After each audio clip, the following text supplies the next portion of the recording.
watching us or not? Or are we just Okay. chatting? I mean, there may be some people online, but We're just recording. yeah, it's going live. We're going live right now. We're on air. We're on air. Where's the Well, see, it's facing this way, so you can't. Yeah. Well, that's interesting because the camera's pointing that way. The people on screen can't see that they're on air. The people who can see that they're on. I'm on screen. Oh, it's facing you. It's facing me. Oh, right. Yeah. Anyway. I just did lens and I just assumed. We're waiting for a projector and it may break the whole system. So apologies if people are here. Oh, no, there's 0 viewers. Excellent. Oh. Well, you know. It happens. At least people can see it later, I guess. Yeah, exactly. So we'll see how long my my phone battery lasts. Let's just turn down the brightness some more. Oh, wow. Oh, good work. Thank you. I didn't put anything relevant on it, so. You are a new outsider though, so you know. How do we know that you're not from one of the major parties? I've got. Trying to, James doesn't trust Yeah, me. Right. see. We wake up with all signs. I get high on my own supply, so. Yeah. Yeah, totally not going to buy that with bitcoins, right? What's that? Still no viewers. Good. I think that's a good thing, actually. No, no viewers. No viewers. Why is that a good thing? Because it means that we aren't keeping people waiting. Yeah, that's true. Would they have any opportunity to interact if they were viewing? Yeah, there's a chat bar in the side. So they, you know, if there were people here, then they could be asking us questions and we could just be starting. So They could be. because they can probably see the screen, can't they? Yep. They don't need a projector. Maybe we should just go home and log in and view. Yeah. See, this is actually one of the reasons why I don't like doing this. It's because it stops people go, oh, I'll just watch it online. Then they don't watch it online. Then they don't meet people and don't, you know, form a connection. So it's better in person. Put a geo block for anyone within like a 20-kilometre radius and 50-kilometre radius. Yeah. Oh yeah. Then here comes I didn't know it works. Hold your applause. That's pretty old school. It's hella old school. I don't know, what do you think? Yeah, plug it in.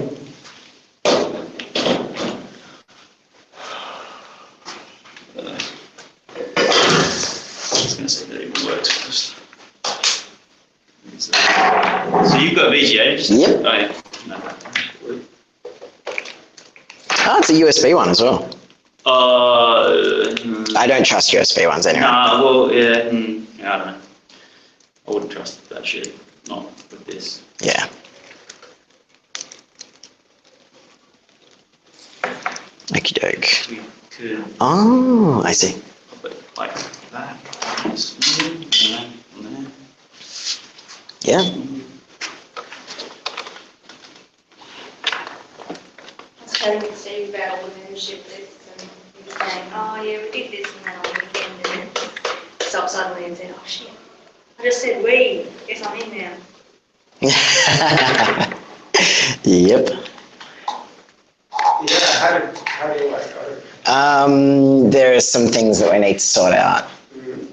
Which, Oh wow, that's super massive, hey. we can talk about it at the pub. This is going to be boring for the average person. So, It's crazy large. yeah. Yeah. Okay. Otherwise we could like. No, that's good. No, that's, where are you taking it? Well, that's what that screen is for. I know, but like the What's wrong with it being crazy large? Oh, that looks right. Whoa. tense. Can we? What's wrong with it? Maybe we can use PowerPoint there. What's wrong? Just move the table. What's wrong with it? There's nothing wrong with it. That's fine. That's fine. Yeah. As long as everyone's happy with that. Yeah. Can we embiggen it a little? And bigger. No, that's maxed. Yeah. Maxed out. It's maxed out. So we can just move this table. Can you, because I'm plugged in. Help me, help me. Believe me, competent. Okie doke. There we go.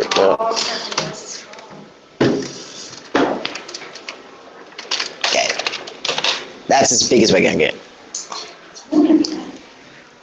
All right. Yeah. Let's do present with speaker notes. Bring that one back. Wow, this is killing my killing my battery power already, but let's... Projector. Nah, the phone. It's fine to recording it. Recording. Everything you say. Yeah. Might need to switch to what's its name? As well, just people will know we're in this room. Pretty much. Yeah. Sound insulation. Yep. Okay, I'm gonna screen share. Screen one. That one. Share that. Intense. Okie doke. Let's see if that The interest in presents cryptocurrencies. to everyone. We really overbooked, I think. We've got more shares. Okay, is it gonna work?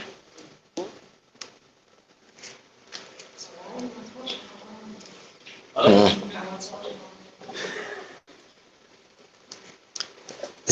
Zero Is there people are screen watching sharing online. happening so that people would There put is. spots on the screen? Yeah. Is this like a video recording? It's doing an audio It's and it's filming It- James. yeah.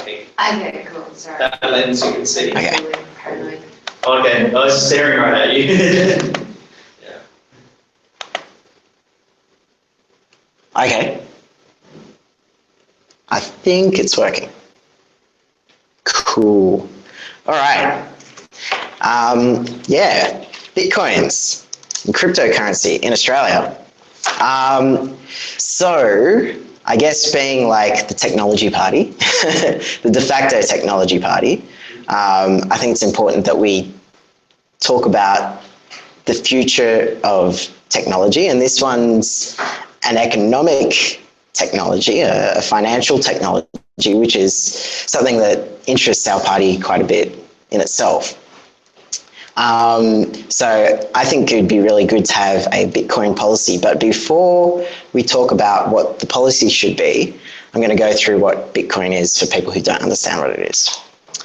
So just a little bit about what Bitcoins are. So Bitcoins are the first peer-to-peer digital currency. So you don't need a central authority. It's just spread over the network. And the way that that's achieved was determined by a guy called Satoshi Nakamoto, who may or may not be a real person. Now, quite a long time ago, he wrote this paper. And it is really quite interesting. If my notes would load. No. Okay. So this paper describes the technical aspects of the peer-to-peer currency, and it goes through basically every single part of the currency and how it works. So the first sentence here, a purely peer-to-peer version of electronic cash will allow online payments to be sent directly from one party to another without going through a financial institution. That was the dream, to get rid of the banks, to get rid of the government currency, to send value from person to person without having an intermediary in the middle to stop it. Firstly, we'll talk about what traditional banking is. So you have Peter, and Peter wants to pay Andrea. And he can pay Andrea just with, cash, a $10 note. But in the modern age, we like to do electronic transfers, even between our friends. So we could imagine that Andrea's a shop or something like that, but what really happens when we transfer money to people electronically is we tell the bank, pay Andrea $10, and then Andrea can later withdraw that $10 from that bank if they're at the same bank. Now, there's no cash really changing hands in this case. What's really happening is the database which stores the information about how much money is in each account is updated. So if it's at the same bank, the database changes the amount in Peter's account down by 10 and increases Andrea's by 10. Now, if you have an interbank transfer, it's a little bit different. So you have to, if you have Tom, and Tom is at a different bank, a real transfer has to occur between the banks. So Peter says to his bank, pay Tom. His bank works out which bank they need to do an interbank transfer to. And then, but once again, it's essentially changing the levels that are in the spreadsheet that indicate just how much is in each account. So, that's what happens in traditional banking. You have this network and it's controlled by a financial institution or several financial institutions, and it relies on a central authority to determine that the amounts being transferred are going to the right people, that there's enough money in the person's account, and that the transactions are occurring in the right order. So if someone doesn't have enough money in their account, then you shouldn't be allowed to transfer money out of that account. So I want to introduce something pretty funny. So like talking about trading online tokens. So this is Pepe the Frog, and he's pretty popular on 4chan. Now, people go and make different versions of this frog, and they end up being called rare Pepes because they're Pepes that have never been seen before. Let's just say I created this Pepe. I mean, it's the internet. People say they did stuff that they didn't do all the time. But this Pepe, it has value, right? Because I took time and effort to create it. Now, there's lots of these different Pepes on the internet. Lots of different examples. I think they're pretty hilarious. And they all have value because they are all kind of unique and they had to do an independent amount of work to create them. And if you go by the Google Trends graph of recent times, you can see that the interest is increasing. So like, you know, these Pepes are becoming valuable. So maybe we want to trade them. Now, imagine Peter wants to give Andrea his Pepe. In this case, it's not exactly like just giving the file. We're pretending it's like a copyright transfer, that Peter's trying to say that Andrea owns this Pepe, you know. So what's to stop another person, Tom, from saying that Pepe is actually his? Now, if we want to prevent that from happening, Peter could write a message when he gives the Pepe to Andrea that says that that he gives this rare Pepe to Andrea. But then he can create a signature that's associated with that transfer. So he takes that text and he takes his private key. Well, that's the public key, but he takes his private key and he mixes it with this message and it comes out with a result, which is just here. Now, that result, you can use it to work out if Peter actually said that or not, because you can compare it to the public key and decrypt it in a fairly complicated process that I'm not going to describe, but you can tell that Peter used his secret information that only Peter has to say that this Pepe belongs to Andrea. So in that way, we can tell that Tom doesn't own this Pepe. It's not yours, Tom. So the other thing that could happen, which is a bit of a problem, is if Peter says to Andrea, oh yeah, here's this rare Pepe. And then on the side, or sometime later, says to Tom, yeah, here's this rare Pepe. In that instance, you have two people owning the same Pepe. And that's a problem, right? Because these rare Pepes are supposed to have value. So you need to have a system to stop Peter from being able to tell Tom that he has that Pepe. Going back to this paper, like you can get all this information is in this abstract. So the digital signatures that we were talking about that he's signing is part of the solution to maintaining these transactional integrity, but the benefits are lost if a trusted third party is still required to prevent double spending. So you could theoretically have a bank, a Pepe bank, that works out when the transaction occurs and says, yes, this is the time at which it occurs.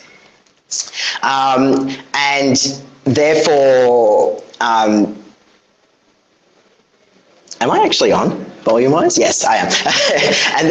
and therefore say, yes, this transaction occurred at this time, therefore Peter isn't allowed to give any more of this Pepe to anyone else, right? But the problem with the internet is that no one knows that you're actually a dog, right? You don't really have trusted individuals on the internet, and even if you do have a trusted individual, it could be compromised. So if you had a big bank and they were validating transactions, and that bank was in a country and that country's government said, just fix that up a bit for us, would you? You could ruin the order of transactions and take coins away from people and all that kind of stuff. So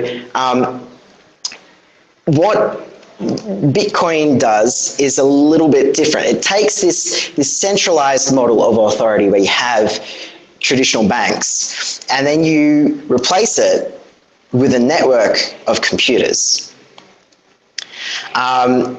And this network of computers is a decentralized system of trust. So these computers are all looking together, and they're working on essentially a big list of all the accounts where all the Bitcoin are kept, just like a giant spreadsheet. And they have the name of the account and their public key, and they have the amount of Bitcoin that's stored in that account or attached to that public key. Now, what can happen then is, let's say Peter wants to pay Andrea 100 Bitcoins. It's a lot of money, right? That's $300 a pop at the moment, so $30,000 worth. So what Peter does is he signs the transaction. He says, yep, that's from me. This is the signature that's associated with it. And then that's sent, so the instruction is structured like this. You have pay Andrea 100 Bitcoins from Peter, and then you sign it with that. Then what happens is all these servers in this network start adding numbers on the end, just incrementally adding numbers on the end, and trying to do a hash function on the combination of that transaction with the random number on the end. So a hash is a mathematical function that mixes up all the data in a very well specified way, and comes up with a deterministic result. What happens is you keep on trying. You say, pay Andrea 100 Bitcoins from Peter, sign it, have the signature, and then you try one, and then you try two. And I actually went through and did this, and I kept going until I got to 18. And now when you get to 18, the hash, which looks like this, has a 0 on the end. That specifies how hard it is to find it. So if you have to keep on doing more hashes, which each one's going to be different, right? You have to keep on doing more hashes so that there's more and more zeros there. It takes more computer power, it takes more time. So I guess this is a proof, in this case, that it took around about 18 tries of taking this original instruction here, adding a number on the end, and then hashing it, right?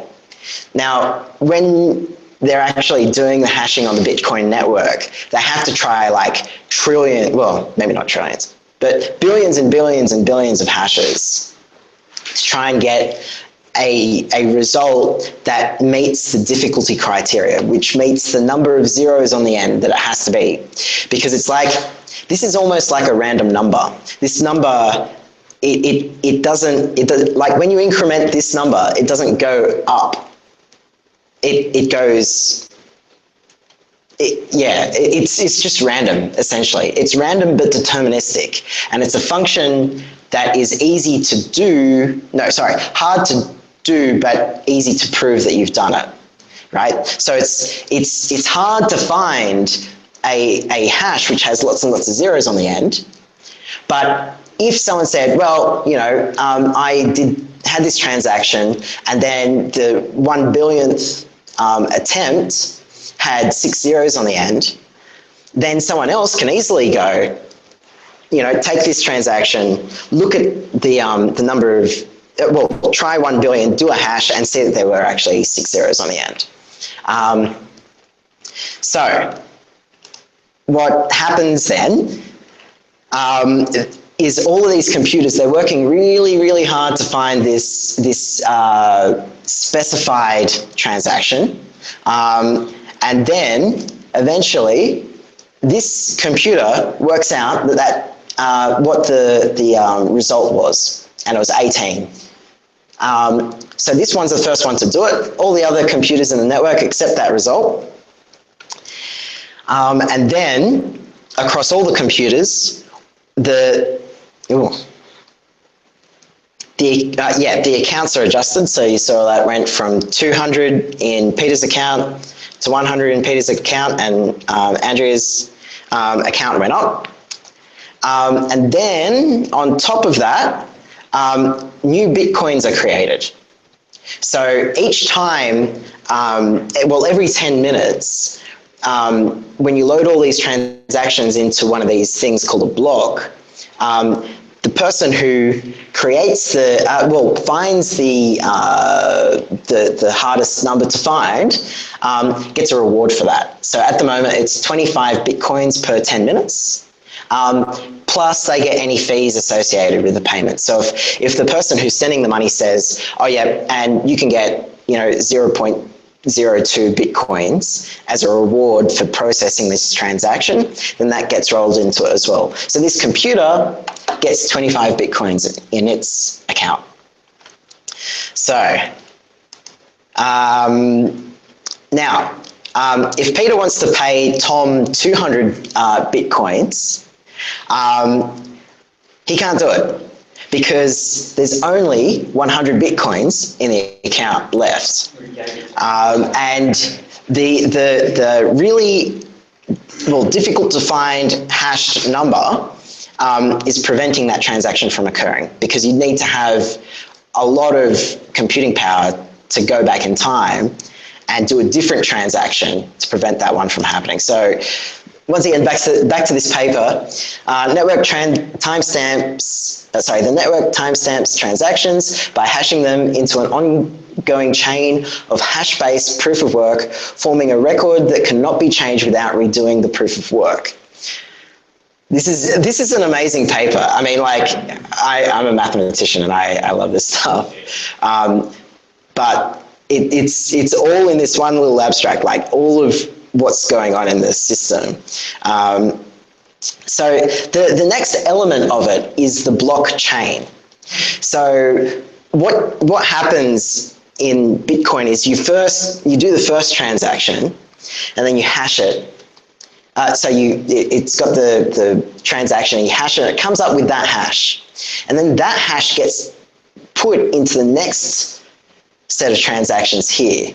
And then that's hashed. And then that transaction is put into that hash is put into the next transaction, and so on and so on. So what you get is this build-up. You need to have, in order to undo this payment here, you need to have as much computing power as all the hashes that happen in here, and all of the hashes that happen in here, and all of the hashes that happen in here.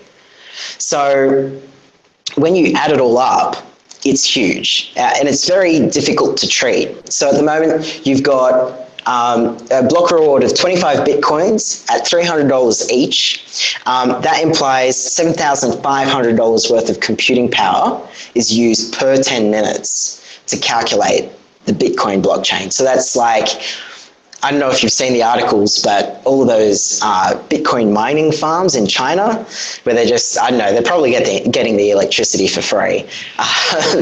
You know, and you know, the big warehouses that you see in Bitcoin articles and stuff like that, you have to have as much computing power as all of that to undo these transactions. And to remove a transaction from 24 hours ago, you'd need $1 million worth of computing power. When you say from 24 hours ago, is that because there's lots of transactions that have happened in between? Yeah. Or, so if, for example, there hadn't been, to remove a transaction, something just happened, or if for some reason everyone decided to just do no transactions in that 24-hour period, is it the time period, or is it the number? Yeah, it's the time period. So what happens is a block can have 0 transactions, actually.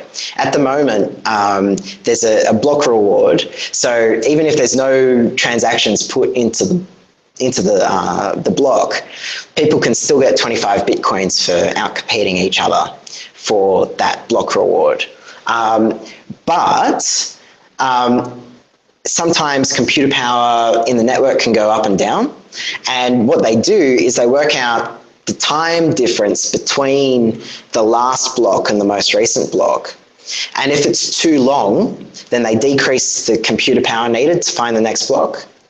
And if it's too short, then they increase the computer power. So it's a market mechanism, basically. Basically, it's all automatic, and it's in the algorithm. So it's pretty amazing. Verify so if you've got a computer here and its clock is wrong, how do they verify the timestamp?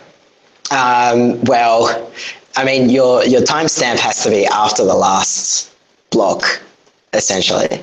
Well, yeah, but if your clock's running a day fast, right, Mm-hmm. and you say, all right, here, this transaction occurred tomorrow, and then you send it off to somebody that, like, is that?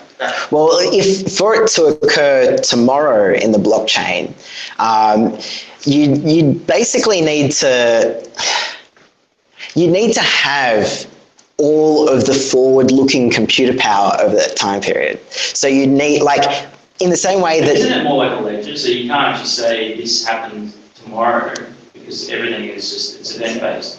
Yeah, it's event... So you've basically got a ledger that keeps stacking. You can't put something up at the top of a stack that doesn't exist. Yeah. So it has to go in a logical order. You can't remove something out of the stack without rebuilding the stack. Yeah, exactly. So the only so you need to have it in order. So you need to do this block and then this block and then this block and then this block, and it has to happen step by step. But that's like every single transaction has to happen. There can't be 2 transactions happening simultaneously anywhere in the world. One of them has to happen after the other? Or? Oh, no. So I've oversimplified it a little bit by saying that there's only 1 transaction per block. In reality, you can dump a whole heap of transactions into a single block. And it's a little bit complicated how they work it out, but essentially there's a limit on the number of transactions that can go into a block. And the miners, typically the fee is 0 at the moment, but it is rubbing up against the limit in terms of how many transactions can be included in the block. So the miners are incentivized to pick up transactions that have a fee attached to it. Right. So, yeah, it's a bit interesting at the moment because it's pretty altruistic. Like, a lot of miners are doing a lot of mining for free. Just because... And by mining, you mean like processing the transactions, like hashing it until they get a certain number of zeros at the end? Yeah, yeah, exactly. I believe that the official Bitcoin client acts as a miner as well. Yeah. Very, very small degree now. Yeah, so it's... So with that hash, like the information that's being hashed, is it just like 100 Bitcoins from, from Peter from Andrew to Peter, and a timestamp, or just? That's what I'm trying to so... It's like hundreds. Yeah, I don't know actually. I don't know the full specification of what the actual message is, but it's got to be signed. It's got to have the to and from. It's got to have the total amount transferred, and I think it's got to be in a block or it's got to have a time attached to it. But it's interesting because these transactions can be like programmable, and you can set it to expire. So I don't know if there's a timestamp like set in the transaction. So when these 25 new Bitcoins are minted, yeah, is their block really short at that point, or is that how do they create a new Bitcoin? Does that get added on to another? Oh, see, yeah. So it's it's just like a big database, like it's the entire database of every single Bitcoin transaction that's ever happened. Yeah, pretty much. Right, it gets passed around the entire world. Yeah. And so that database is just going to continue getting bigger and bigger. Yeah.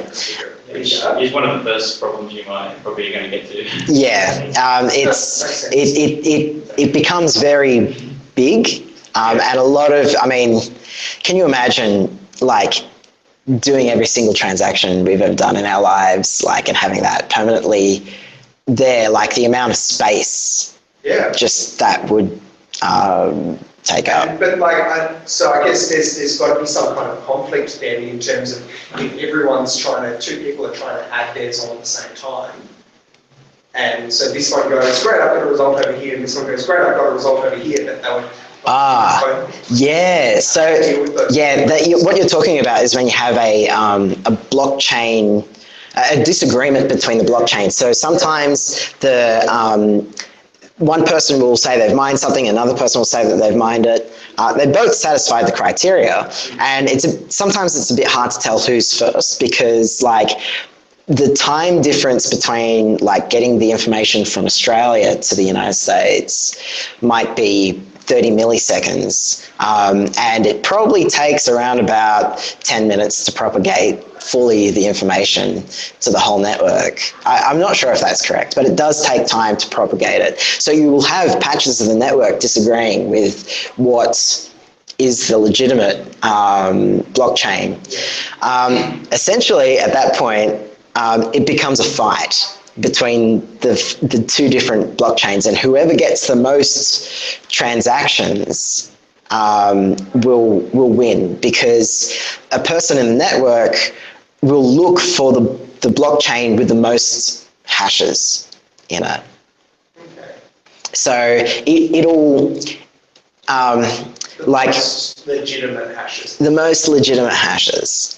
So when you're trying to find that zero at the end, or the number of zeros at the end, you can tell, like, it's not just the number of zeros. You can tell if it's a little bit more or a little bit less, like, fulfilling of the criteria. So you can work out who's ahead, and adds up over the whole blockchain. Right. Yeah. Anyway, it becomes like a war between the two blockchains, and eventually one of them will win because it's an unstable equilibrium. Right, yeah, because one of them is going to be bigger and everyone goes, well, I'm going to go with the bigger one and use that for my next one. Exactly. It only... That makes sense. And the people in the other one, bad luck. Yeah. And is there some way that you can game it so that you just kind of create a really big one, lots of little tiny... This was one of the first issues that was exposed, called the 51% attack. Yeah. Yeah. You could build up a mining network and control the miners and have at least 51% of the network, Yeah. then you essentially write the ledger. Yeah. Arbitrarily start writing the ledger. So there was this big panic as some of these bigger miners started to reach 51% threshold. Like, we need different miners. Like, we need Yeah. Different organizations. Yeah. The thing is, though, I mean, like, it could be an issue, but I honestly think that even a 51% attack, like, it requires so much effort to try and destroy the blockchain that it's like, do you have better things to do with $1 million? Like, in order to have that much computing power, you're going to end up with all these Bitcoins. And at some point, it's not going to be in your interest to destroy the blockchain's value. So if you start exploiting this 51% attack capability, the value of Bitcoins go down. You go, oh, I shouldn't have done that. I should have, Why not waste all this computer power just destroying But something? it's interesting though that on the flip side of that, if you are somebody who doesn't want to see Bitcoin happen and you have lots of money, you could Yeah. a lot of trouble. Yeah. Yeah, look, if you had the computer resources of the American government, you could destroy it overnight, I'd say. But then maybe somebody would just start up again. The stuff Yeah. any other cryptocurrency. Exactly. So, I'll go on. Let's see. Yeah, it's just to the right there. Yeah. Okie doke. So, where are we up to? So a summary of how it works. It's a peer-to-peer network. You use each individual's digital signature to authenticate the transactions to say, yes, this actually happened. You have a hashing algorithm as a proof of work, so you have to basically waste all this computer power to get it to verify. You have adjustable difficulty to, change the amount of blocks that are created. Block reward and fees to incentivize processing, and a chain of hashes make it computationally almost impossible to fake payments. I guess one thing to mention would be, if that wasn't already obvious, is that in each iteration or with each block that's sold, every time coins are minted, it becomes a little bit harder. Like, well, I guess there's, when the difficulty changes, and then it goes into that, and it becomes a lot harder to get that next block. There's this point where there's this constant kind of race where it's like do you just trade the currency or do you mine the currency? So usually in the early days, people could just mine these on their computers at home, and then all of a sudden it became prohibitive, and then people needed servers they needed graphics cards, and then they needed ASICs, which are basically custom hardware that they developed to solve the hashing algorithm so that they could do it more quickly. Then people started making mining rigs, which included this customized hardware, and now I believe it's probably at the point where your average Joe is not going to really participate in this anymore because it's just too expensive. Unless they've got like access to university electricity or workplace electricity or something. Yeah, just run it on someone else's server somewhere. Let's see. I don't know why I put technical challenges as the blockchain. Maybe I didn't do it. It gets bigger and bigger and bigger. Well, yeah, I guess there's it getting bigger is a really big issue. Like, it's going to take a lot of time to download the full blockchain at some point. And presumably by the time you've downloaded it, it's out of date. Well, I mean, you can keep down. Yeah. What if there's a download escape velocity? Well, that would be. But this is the thing I'm trying to understand. If there's transactions happening every second somewhere around the world, and it takes 10 minutes to download the blockchain. Oh, so the good thing about it is you download the blockchain, And what happens is you start downloading it from the beginning and you check it as it goes. And as you get closer and closer, yes, you're going to download and go, oh yeah, I've got the blockchain. And then a new one comes in, you're like, oh, but you only have to have that last bit. And at the moment, it's limited to 1 megabyte for per block. So it's not that bad, 1 megabyte per 10 minutes is okay at the moment in terms of downloading it. So, yeah, mining. A lot of people get really annoyed at me for saying this, but it is actually environmentally taxing. Like, when you think about $1 million worth of electricity per day, like $365 million worth of electricity per year, that's a lot of energy emissions. And while the world's still using coal, like, that's a bit of a problem. It'll go down with time, but it's still a little bit of a concern, especially while the amount of Bitcoins that are added is so much, because it's like 10% of the total pool is added per year at the moment. So it's a little bit unsustainable. There's an upper limit, the number of Bitcoins to be ever minted. Oh yes, that's what I forgot, limited supply. Yeah, that's Really important, yeah. Yeah, so there's not an infinite amount of them. You Why is that? Is that just because? well, to make it rare. Okay, so. So And what happens once you do hit the transaction limit? the total number of Bitcoins, then there's no more block reward.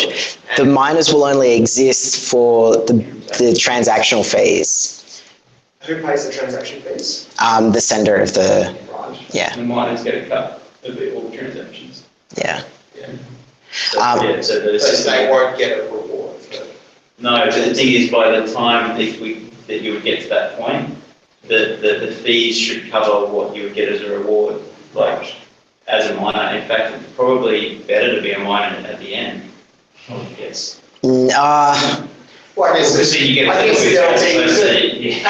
No, the thing is, rewards and everything are all set by supply and demand. yeah. So the thing is,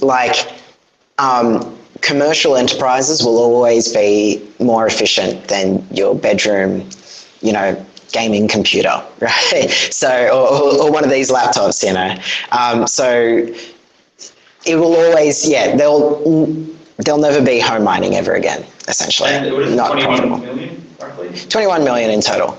Yeah. Yeah, Bitcoin ever. And it halves every so often, so it drops off. So in, I think, 3 years, it's going to drop from 25 down to 12.5, and then it keeps going down. Well, how many have been In terms of the Per block.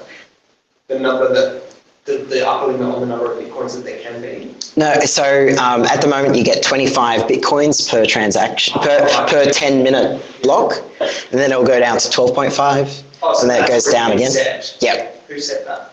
Satoshi Nakamoto, Right. who may or may not exist. Right, okay. Other issues. Talked about the 51% attack. If you own half the servers, you can break the system, but it's not as bad as we think. Over 14 million at the moment. The securing of wallets is annoying. So in order to have a Bitcoin address, you have to have a private key, and you have to keep it really secret, and that's hard because the private key has to be really long. It has to be of a certain structure. And so people are really, bad with data generally. Like, if you drop your private key onto your Google Drive, Google can see your private key and empty it, right? And it might not be Google, it might be someone else. Or like your IT administrator, you can't have, a Bitcoin address stored on a computer at work or something like that. Your mobile gets stolen, your address is compromised. People overcome that by putting their Bitcoins into online wallets. So, I think Coinbase is one that's big at the moment, but like CoinJar, which is an Australian one. CoinJar, which is an Australian one, but it's a Yeah, the dudes that did it. it's a bit of a problem because if you put all your trust in that company, right? So it's just like a bank. You start to lose some of that distributed, like, I'm my own money incentive that Bitcoin was created for. Like, you know, if you have gold in your hand, no one can take it away from you except for gunpoint. And that was part of the incentive of having Bitcoin. Like, no, I'm not going to put my money in a bank. I'm going to have it in a secret key and no one can take it away from me. On an encrypted thumb drive. Well, how do you know that the thumb drive isn't compromised? You know, you keep it in your pocket all the time, and so, well, you know, You keep like, it in your little bag with but your gold. the thumb drive, Keep it in a safe. like, you put it in your computer, and how do you know that it's not dialing home? You know, like, a lot of these technologies people are like putting a lot of trust into. If you can't use an X-ray to see what the circuitry says, then how can you trust it? The flip side is that if somebody's got their life savings on a USB drive, essentially, like, no one's going to want that, right? They want, I think in a lot of senses, people like the safety of a bank. They like the safety that it provides because they know that if they forget their PIN or lose their card, they haven't lost their money. If I lose my USB drive, my private key to my $100,000 worth of Bitcoins, I don't have $100,000 worth of Bitcoins anymore. Exactly. That, and I never will get that again. Like, I can't. There's no way to retrieve that. Yeah. And it's actually people have done that though. From everyone. It's out of history. So that's another issue. That's another issue that happens with Bitcoin is you can lose Bitcoins forever, right? Bitcoin, the currency can be deflationary. So it's like, you know, throwing gold into the sun. You can never get it again, right? And that becomes a bit of an issue if you've got all these coins on the chain and you're running out of them. I know someone who had, I think it was like 100 Bitcoins or something like that. Nathan Waters, shout out. He had it on a hard drive and he just never backed it up or anything because it was worth like 10 cents when he was playing with it. And then it increased in value by heaps. And then he was trying to recover it from this old hard drive, couldn't get it off. Yeah, a lot of money that he could have had. When it peaked. When it was peaking, yeah. Other things, transaction limit. It's a bit of an annoying thing. 3 transactions per person. 3 transactions per second. That's not a lot of transactions. Right, so that's the hard limit. The thing that prevents them all. Yeah, so I mean, they're having a bit of an argument in the Bitcoin community at the moment to raise the size, well, the number of transactions that can be included in a block. So at the moment, it's limited to 1 megabyte, which brings it down to 3 transactions per second. They're trying to increase it to 20. So there's going to be 60 transactions per second, which is better, but it's really nowhere near what it needs to be, which is like thousands of transactions per second, like Visa. So someone's got to think of a technical solution where you don't have all of these transactions on a single blockchain. And there's things like side chains and stuff like that, but that's a bit complicated. If you download the entire blockchain, right, and then so you're presumably just going to keep downloading it constantly, every second you'll download another 3 megabytes. Oh, every 10 minutes you download 1 megabyte. Every 10 minutes you download 1 megabyte. Yeah. And then you say you want to make a transaction. You don't need to upload the entire blockchain, do you? Do you just need? Oh, no. You only need to upload the last little bit. Yeah, you're only. Whenever you make a transaction, then you just You just shoot it out to the network. Oh, yeah, you just shoot something out and then it gets added onto the blockchain. Yeah. Almost if you download the blockchain, you're going to get my transaction. You can almost think of it like BitTorrent, where everyone is connected to this one torrent that they're downloading, but it doesn't have an end. Like the torrent actually doesn't get, it just keeps getting bigger. Looking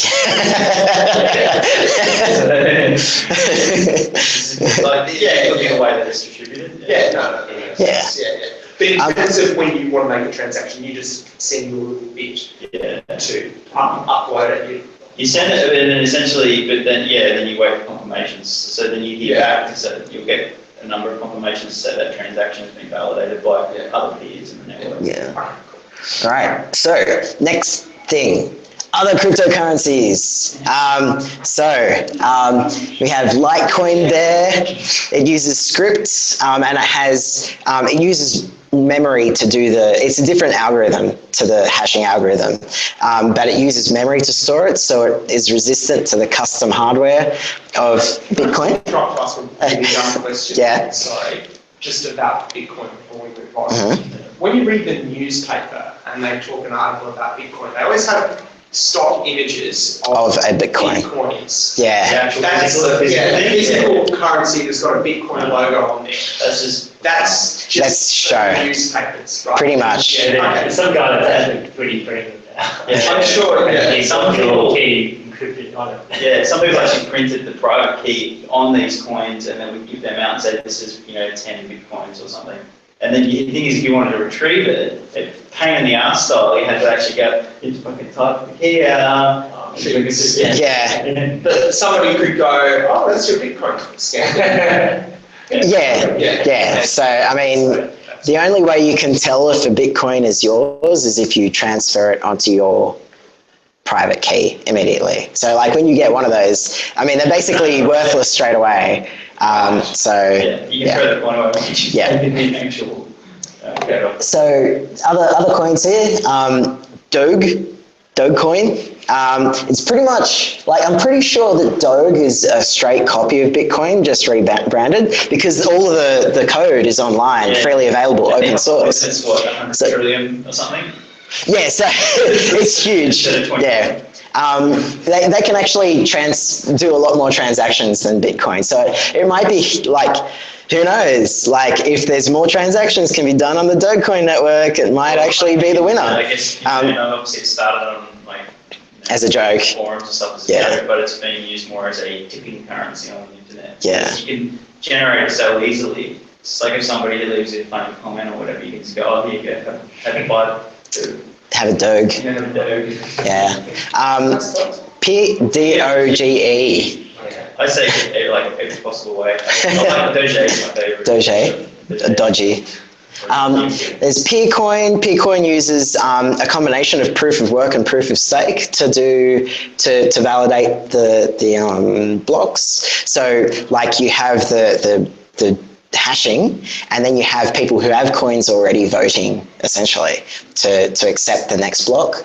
Namecoin is a bit different. They want to it's a similar thing, but they want to do domain name servers using a cryptocurrency essentially. So instead of having a .com, you have a Namecoin address. And so people mine the addresses that they want, and then they can trade it, and it's cryptographically secure, so you know who has it. It solves a lot of interesting problems that the DNS networks have at the moment. I think one of the more interesting things about Namecoins is that it tries to solve that issue of having a distributed network of domain name servers that help resolve an actual word like domain name, like whatever .com to an IP address. Yeah. And what they do is that they distribute that across the peer-to-peer network. So you can resolve a domain. There's no single server that will resolve that domain. If you've got the Namecoin client running, you can just use part of the peer network that can resolve it. Someone can resolve it for you. Yeah. And that's all based on a system of distributed trust, essentially. It's pretty interesting stuff. The last one there is MadeSafe.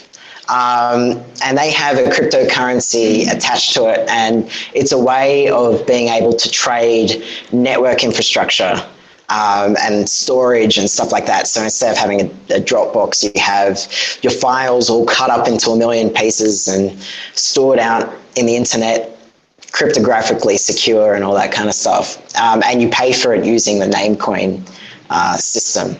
So it's pretty interesting stuff. All a little bit different, serve different purposes. Yeah, I'm going to talk about powering the economy of the future, because that's what we're about, the future. Obviously, Bitcoin can be used to do online payments. What it's really being used for at the moment is international remittances. So if you have a family member that you want to transfer money to, you can use a service like Western Union to send money overseas, but they take so much of it. I think it's like the minimum they take is like 5%, and they can take a lot more than that. But if you use Bitcoin, you can transfer it almost instantaneously. If someone says, hey, I need $100 for something, you can wire it through Bitcoin, pick it up from a Bitcoin exchanger in the other country, and you can do it instantaneously. And the great thing about it is, like, each of the companies in each of the countries don't have to have anything to do with each other. So Western Union, it works because they're all over the world. But you only need Australia Bitcoins here to give you the actual cash, or to take the cash, and Philippines Bitcoins, you know, proprietary limited, to do the same. Completely different companies, but you can transfer the value instantaneously, and yeah, it's just a really good system. Internet of Things. So imagine if you could, like, it's a bit hard to explain, but imagine if you could give objects money to pay for things themselves.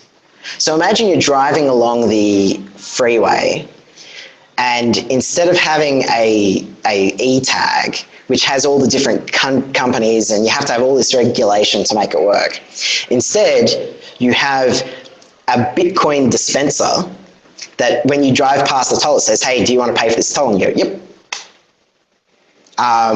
You know, and it could be even more complicated than that. So, like, autonomous corporations, which is a bit of a scarier idea, not one I necessarily endorse, but if you can get the chance to watch the YouTube videos on it, it's pretty interesting. So imagine you make a car, and the car is a corporation, and the car accepts Bitcoin, and then the car can drive itself around. And, like, when it works out it needs to get serviced, it drives itself to a service center and then says, can you service me? And the service center does a servicing and gets paid in Bitcoin. And, like, this system, it doesn't need to have human intervention, right? It doesn't need to necessarily be an autonomous corporation. Like, it could still be controlled by another company or something like that. But presumably corporations are owned by people, ultimately. yes, they could. Corporations all have, like, owners. Yes, Yeah. under current laws, yes. Yeah. So if you follow the path, the endpoint's going to be a human. well, ultimately, yes, unless someone decides to make a corporation and have it, like, and they just disown it. Well, I mean, like, Mitt Romney famously said, what was it? Corporations are people. Like, under American law, like, it's kind of true, right? Like, when you get money taken from you from the government doesn't actually sue you for the money if they think you're drug dealing. They sue the money. They sue the corporation. They sue the money. No. If you're walking around with, like, $10,000 and you don't have an explanation for it, they don't have to, like, charge you with a crime. They can charge the money with a crime. Right. Okay. Just for existing. I'm pretty sure that's true. I'm not a legal scholar, but that seems to be what the civil forfeiture laws, how they actually work. The last one I really am in love with, and that's micropayments. So, like, in the old days, we used to trade sheep for wheat. And so you go into town square and you get your sheep and you'd be like, all right, give us a couple of bales of wheat. That was really annoying because sometimes you only want half a sheep's worth of wheat. And what do, right? Do you cut the sheep in half? Now you've cut it in half, it's not worth as much, or maybe it's worth more, depending on whether you wanted to butcher it or not. What ended up happening is, instead of having a barter system, people put gold in between. And what that meant is that you could trade what was an equivalent amount of sheep in gold with someone who was a gold merchant, and then that gold merchant could trade an equivalent amount of wheat, and the whole system would work because you don't need to have a whole sheep's worth of gold. You can break that gold up into small pieces. And that was really, really useful. Like it brought about the idea of gold and other precious metals to do transactions, and later government issued currency, like resulted in a huge explosion of economic activity, right? Like the efficiency gains were enormous. So imagine if you could do some of these things, right? Like you could just walk around and buy 10 cents worth of Wi-Fi. If you could do that, you wouldn't need to be a subscriber to Telstra or Vodafone or whatever. You could just be walking around the city and people could have their Wi-Fi setups just broadcasting, and your phone could automatically say, yep, pay, 10 cents, 10 cents a megabyte is a bit much, but pay 0.1 cent per megabyte for Wi-Fi, right? And you could just get really high speed network connections all the time, and people could earn money by providing this service, right? Or it could just be big companies that provide it, but that way you could fight, like as a consumer, you could say, oh no, yeah, I'll use the Telstra tower now because it's really fast. And then when it goes bad, then you can use the Vodafone tower. It's usually the other way around. That's a huge amount of efficiency, right? Like think about what happened to when Vodafone died in the city a couple of years ago. Everyone's like, can't communicate with their family, can't communicate with their boss. Like, this is huge. Imagine being able to get on a bus and like not having to have an Opal card and having to recharge it and all this kind of stuff. You could just pay for it in Bitcoins automatically, and you could walk onto the bus and say, yep, I've paid for it, and it would just be there. And you could provide private corporations with that, right? Like, I'm pretty sure you can pay for Uber with Bitcoin. Yeah. I think that what's going to happen is Uber's going to start buying buses. Like, they'll buy private buses and work out a live route and pay for stuff in Bitcoin, and it's going to be really efficient. Maybe not Bitcoin because they can't do enough transactions, but some cryptocurrency will provide this. Does that mean a bus ticket for like speed is an issue when you want to buy a bus ticket? Like with Bitcoin? Oh yeah, but so there is an issue with confirmations. Like it takes 10 minutes between confirmations. So on average it takes 5 minutes to get a confirmation, which is a bit long. But people can provide services to make sure that transactions are approved. So like if you could argue that the person receiving coins can do similar to what credit cards do, like all what banks do. You just work on trust, and as an aggregate, just through sheer numbers, you accept that 30% of these are going to be non-transactions. Exactly. You get all of them enough. So but the thing is, a bank, for instance, will give you the money if the ATM can't connect. Yeah. It tells the system what will happen. Well, that's interesting, right? Because like in the future, maybe we'll think that stochastic payments are all right. Like, normal businesses, they do their balance sheets at the end of the year and they go, this client didn't pay me. All right, we got enough money from the rest of them. Let's keep advertising. I know that there are bad payers, or I know that some payments won't come through. But like on average, it's okay, right? Even if the Bitcoin network doesn't process 100% of all payments, you know that you'll get the right amount of money on average. And as an individual who's paying for these things, sure, sometimes you might pay a little bit more than you're expecting or a little bit less than you're expecting. But if you're making thousands of transactions per day, who cares? It's not even worth thinking about it because, 70% of them would have transacted and 30% wouldn't have, and you paid the expected amount. Yeah, except that part of the reason why with credit cards, they go, some of these are not going to go through, but on the whole, most of them do, is because the ones that don't go through, they go to the bank and they say, hey, this person, it declined, and bang goes that person, hey, we're not giving you a credit card. No. So when I say not going through, I don't really mean dodgy payers. What I mean is the network might not be capable of transacting everything at an affordable price. Like in order to get 100% of payments transacted perfectly on the blockchain, recorded forever, it takes a lot more computer resources than promising to say only transact 70% of payments.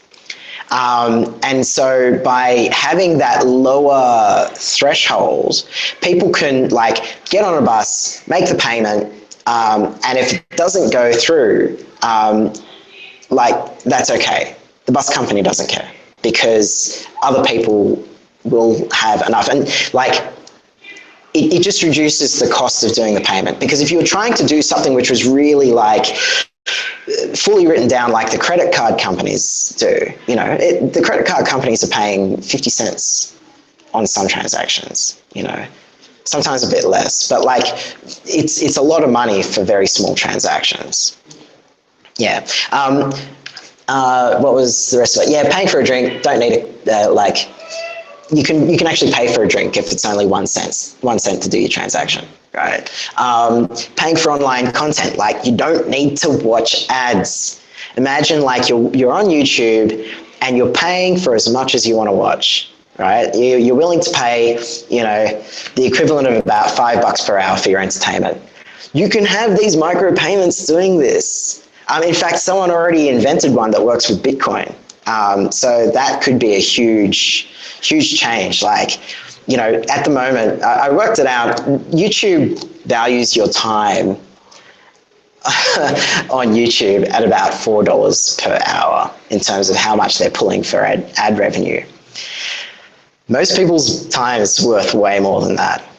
So, yeah, paying for network infrastructure to deliver packets. So what that means is you can create a mesh net.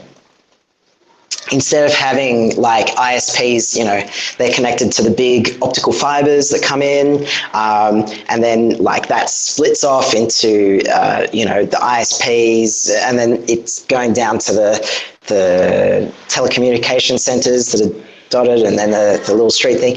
You could set up networks between houses and then over like longer distances and have this really dynamic, really interconnected network, which is really fail-safe, right? Because if you have a truck go down the street and take out one optical fiber, the whole thing can reroute and like adjust prices.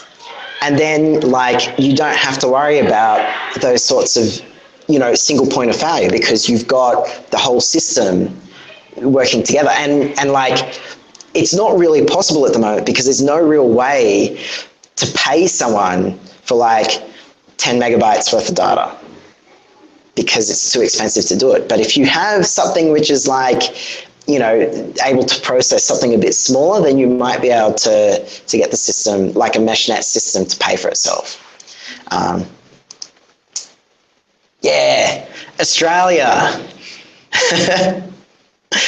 Legal status. Yeah, the Australian government's really interesting because the law about what counts as a currency is that it has to be backed by something, which started off as having to be backed by gold and silver. And I have a feeling that they might have changed the law at some point when it stopped being backed by gold and silver. But yeah, it's backed by governments. And because it's not backed by either of them, according to the Australian government, cryptocurrencies are not currencies. Because there's no one willing to say, yes, this is worth this much. Like, I will pay as much gold as there is Bitcoins or whatever. So it's eligible for GST and capital gains tax, which I'll get to in a minute. It's implicitly banned. And what I mean, well, it's a question. If you start trading with Bitcoin in Australia, banks will shut your credit card down. They'll shut your bank account down. So I don't know how much you have to buy and play with in order to do it, but like, it's not a good situation. And I don't know how much of it is the banks are just scared that they're dealing with the underworld and like stuff that's not legal, and how much of it is they're trying to like destroy Bitcoin because they don't want it to destroy their business model. But something's happening there. It'd be good to make it clear from a governmental perspective so that you can actually tell why they're doing this, because at the moment you can't. Internationally, so you have that same problem in international settings like banks closing accounts and stuff like that. Interestingly, the US government, the State Department, sold Bitcoin captured in drug busts. So theoretically, the government thinks it's okay to own it because they're willing to sell it in a way that they're not willing to sell like 15 tons of cocaine. So they're implicitly saying, yeah, this is okay, you know, you do stuff with it. Or maybe they're selling it to people in like Iran or something like that, you know. It's not like they haven't sold illegal things before, but it's an open auction which people are supposed to be able to participate in. So they're implicitly saying it's okay, but yeah, once again, the banks are not really allowing it to happen. So tax status. This is off the ATO website. Yeah, so the ATO doesn't think it's money or foreign currency. It's not a financial supply, so that means it's eligible for GST because financial products are GST exempt. And Bitcoin is an asset for capital gains tax purposes. GST is payable on the supply of Bitcoin. So that's really annoying because you have this situation where you go to withdraw 100, you change your money from 100 Australian dollars to 100, the equivalent amount in Bitcoin. And the company that sells that to you is supposed to charge you 10% GST. Now, can you imagine, like, you go to an ATM and you want to change your electronic, money. You're just doing a change. Like, there's no change in value, really. You're changing from one asset to the other, and you can't eat either of them, right? And you're being charged GST on it. Like, you have to pay 10% GST on your withdrawals. That's really wrong, in my opinion. Anyway, so this is a bit of a slide that someone else put in. People are starting to use it, like big banks are starting to use some of the technology. So they're using Ripple to test blockchain tech. They're liking it because it's a bit more centralized, I think. And there really is actually value for banks and governments in decentralized systems because they do provide a way to avoid the state, but they also provide a way for the government to provide services more efficiently. Maybe they have a surveillance advantage. So if we moved all of our dollars into Bitcoin, you'd be able to see every single transaction that ever happened if everyone stayed on the Bitcoin network, which they probably wouldn't.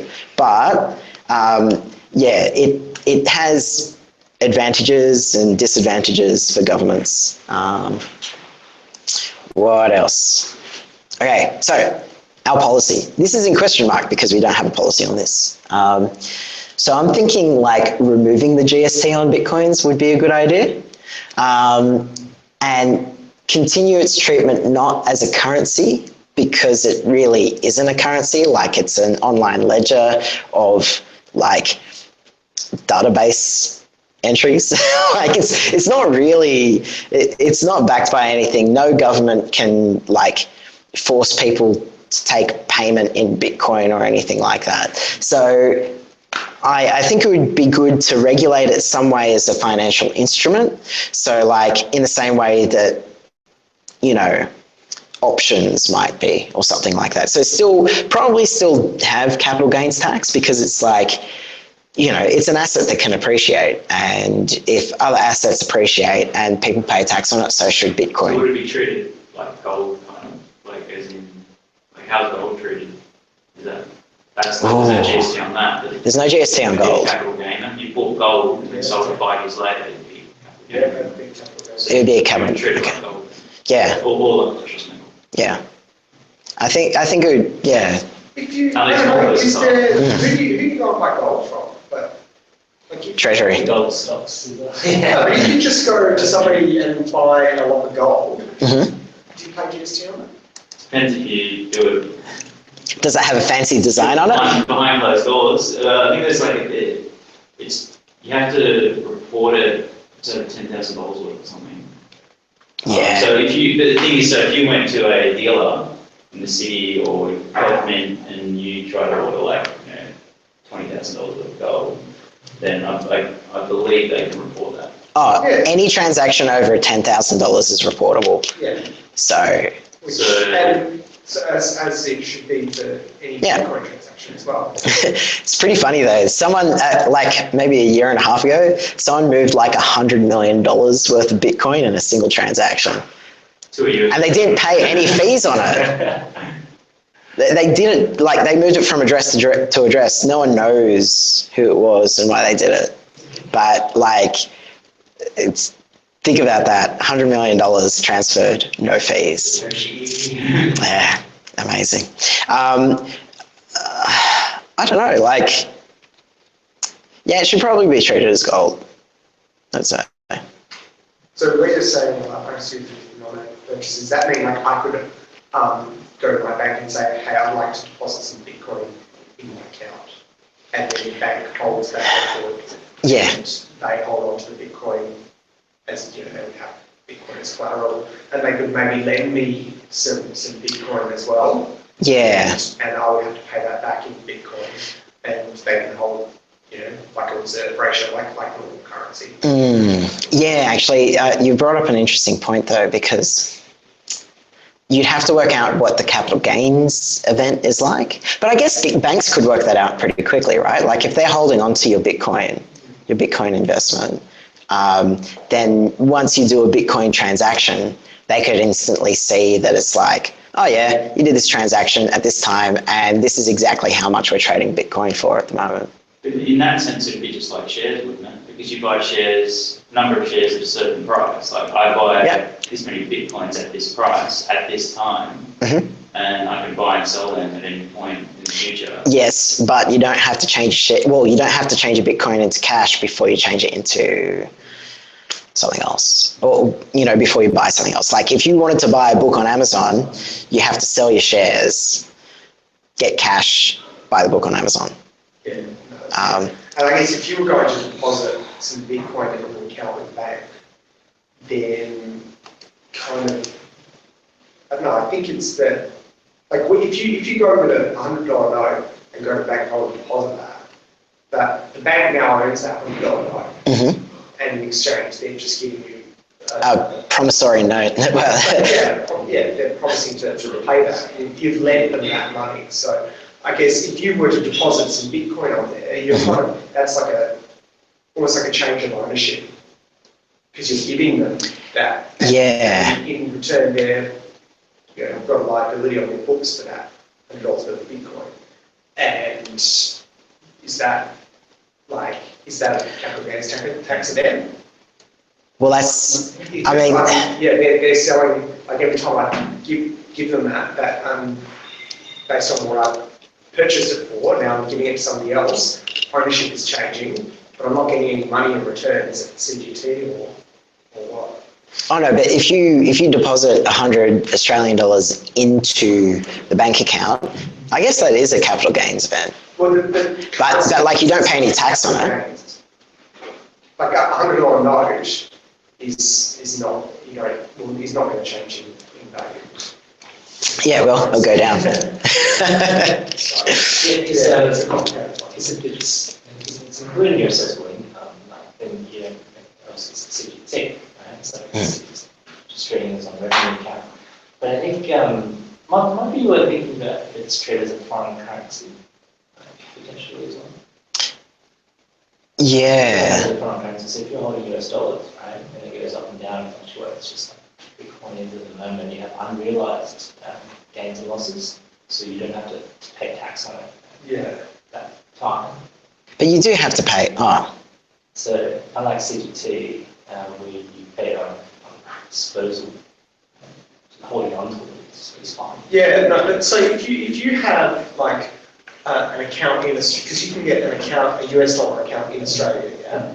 So if you go and buy $100 US, right, and then that account, the value changes, and so say it was parity, right? You pay $100 and then you got 100 US dollars, and then the Aussie dollar increased in value, Yeah. and then you took that $100 US out, and you got $110, would that $10 be assessable income? Yeah, in exchange, yeah. Yeah. You realise- What if you use that $100 to buy something?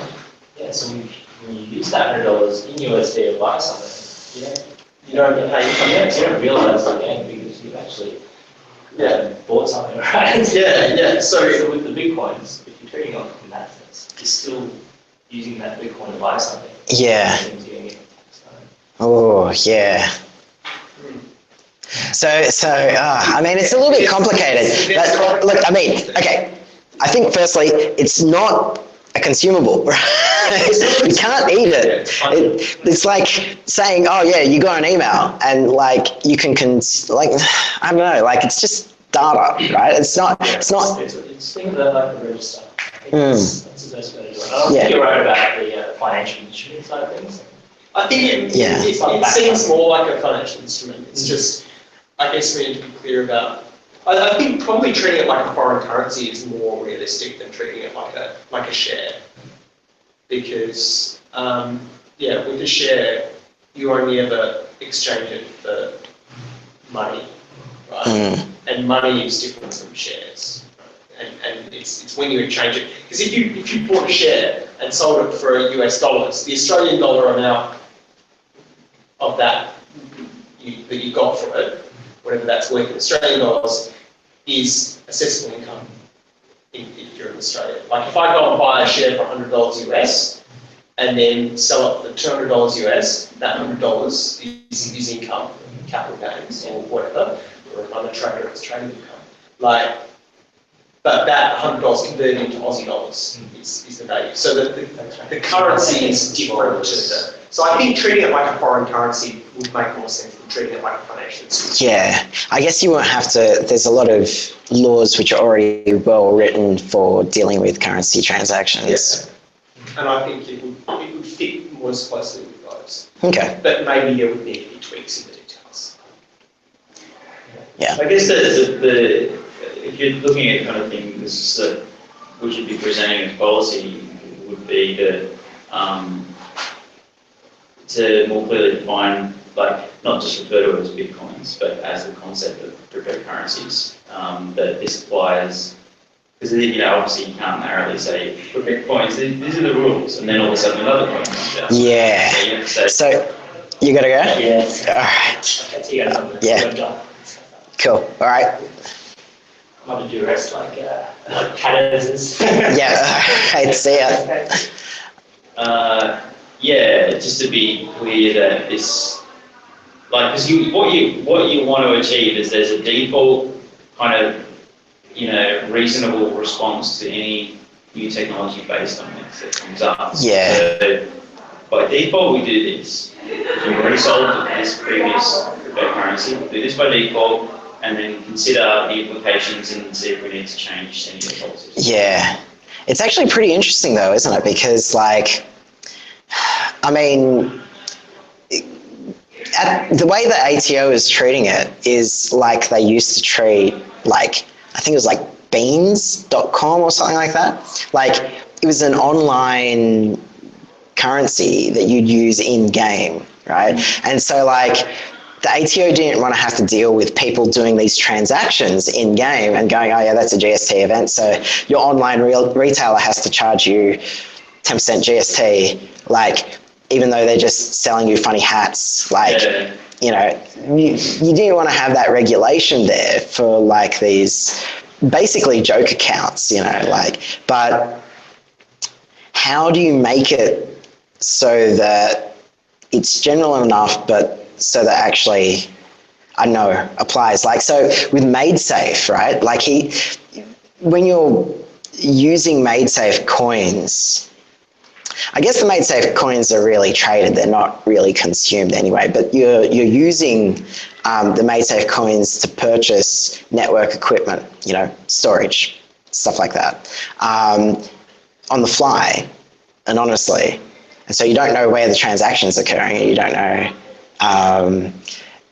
whether they need to charge GST or not, because if it's an overseas retailer, well, an overseas provider of a disk service, and it's under $1,000, you don't need to charge GST. You don't need to declare GST or anything like that. So how does that work? But maybe we need to have like a categorization of like,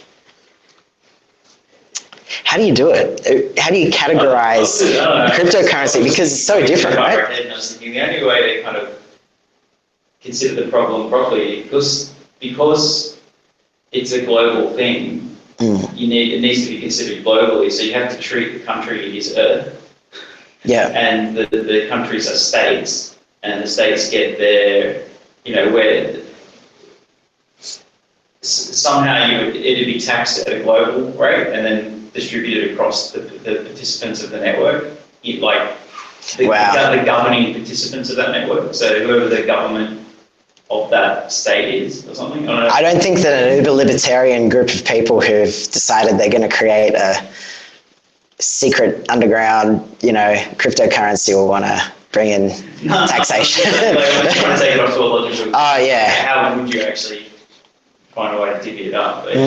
Not suggesting a one-world government. Well, you can take it further, right? You could say like whole solar system. So apparently, I think Bitcoin is not useful for like solar communication because interplanetary financial exchange. The latency. Yeah. So you got to work out a different system. I believe someone's actually come up with a concept for doing interplanetary communications and dealing with like sending data over long distances. It's not so much what they use now, but a way to use a whole bunch of scattered relays in a literally like a peer-to-peer style kind of network. Pretty interesting. You could start a new blockchain on the different planet. Yeah. You could. And then you just kind of, if you wanted to synchronize the two, you'd have some kind of. Oh no! No, you couldn't. Once they start diverging, that's it. No. But you'd start like with a thing that, so you'd have a new blockchain, but it would start with a thing saying this is Mars blockchain, right? Oh yeah. Like just an extra character at the end saying this is a transaction that occurred on Mars. So like you were starting Bitcoin from scratch, except using a slightly different. But the thing in that kind of network, at a super level, the peers have been the planets themselves. Yeah, and so they would be creating their own peer-to-peer network. Yeah, with subsets being the users of the system at that level. Yeah, so. Okay. Well. Yeah. Look. Okay. So. For the future. Yeah. Future. But yeah, I think for Australia, treating it like a foreign currency might be the way to go, rather than. So that hooking up with the foreign currency laws and how we could possibly apply that in the context of cryptocurrencies. Yeah, I guess so. I mean, like, are there any gotchas? Do people who are viewing? We have 2 viewers. I don't know who they are, but do people who are viewing know of any gotchas?